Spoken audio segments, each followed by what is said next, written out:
They eat leftovers from human dead bodies. They drink in a bowl made of human skull. And they wear ash from a human pyre.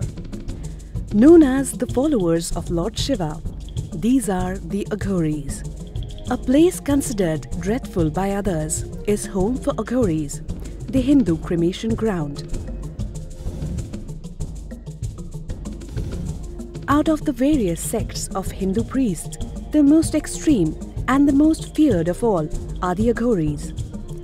The term Aghori is derived from the Sanskrit word Aghor, which has various meanings. Aghor means not difficult or non-terrible in one perspective, and on the other, it means absence of darkness. Aghor implies a simple and natural state of consciousness in which there is no fear or disgust. But on the contrary, the Aghoris have rituals that are seen as being disgustful and are feared by common people. उल्टी खबड़ी उल्टी ज्ञान माँ बुद्धि बाप सतन बच्चा कच्चा सब ईमान खबड़ी चेतन खबड़ी ज्ञान माँ बुद्धि बाप सतन बच्चा कच्चा सब ईमान. As per the Aghori sect, the true meaning of the term Aghori is one who is fearless and who does not discriminate. Followers of Lord Shiva, the most powerful of all Hindu gods and considered the destroyer, these Aghoris follow occult practices dating back to the 5th century AD.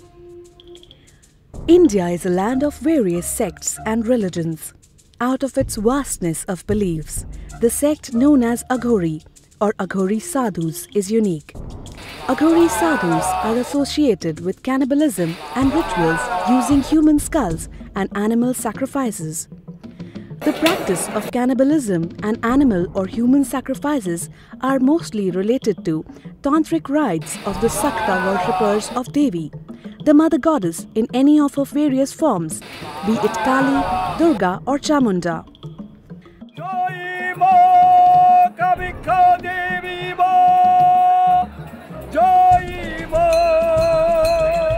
The Kamakhya temple, situated on top of the Nilachal hill in Guwahati in northeast India, is the center of widely practiced powerful tantric or black magic cult in India.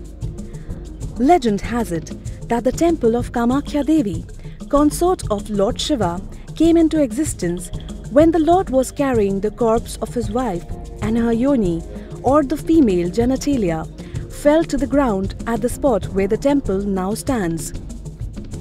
The Ambubachi Mela, the second largest religious congregation of people in the world, is held at the temple every year during monsoon, as the devotees believe that the goddess Kamakhya goes through her menstrual cycle at that time.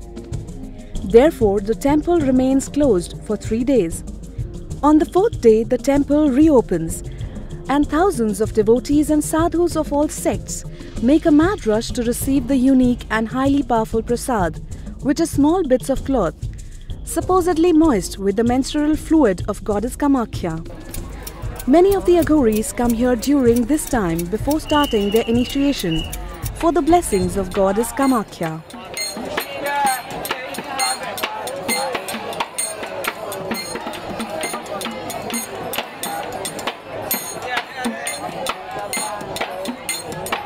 शरीर तो मेरा नहीं है, माता का।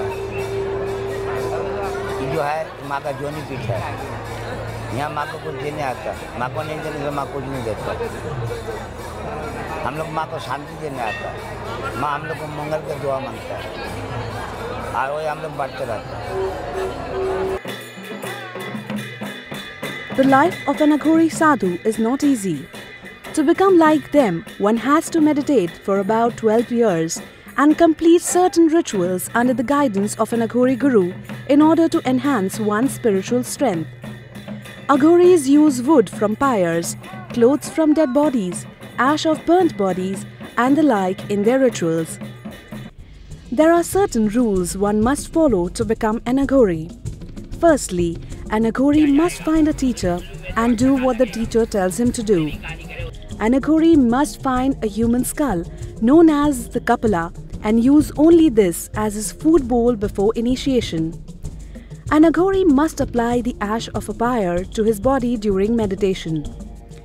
The final part of the ritual requires eating of rotten human flesh and also meditating while sitting on a dead corpse, symbolizing the rise from Shava to Shiva. Aghoris follow the simple rule that the universe resides in them, and they try to attain enlightenment by self-realization. Many of the Aghoris roam around naked, representing the true human form and their detachment from this world of mortals who, according to them, live in a world of illusion or Maya. Through this, they transcend human feelings of love, hatred, jealousy and pride.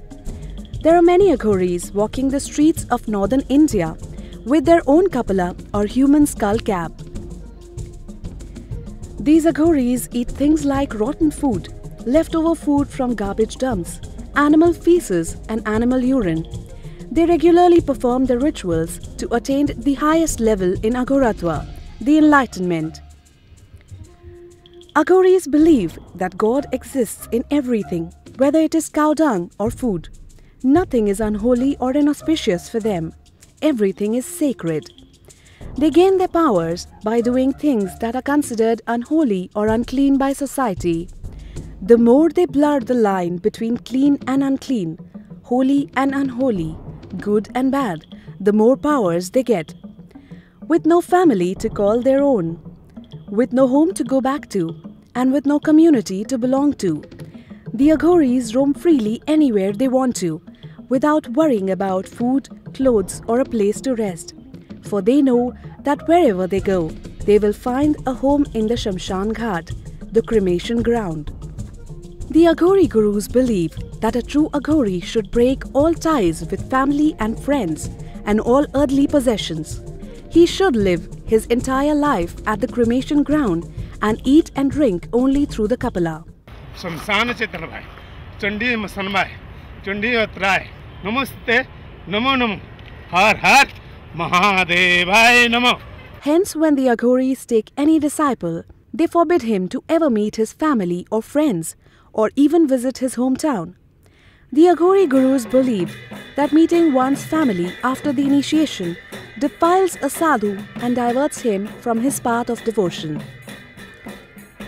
Aghoris are distinguished from other Hindu sects by their alcoholic and cannibalistic rituals. Smoking opiates on a regular basis through chillums or pipes is a common practice through which they claim to follow Lord Shiva. Being intoxicated helps them to let go of their connect with the world and leads them onto the path of devotion. The Aghoris, feared by others and yet embracing their outcast status. The Aghoris of India, with rituals and powers beyond the human imagination, with mysterious practices, but also with the philosophy of a simple, unfettered and uncluttered life.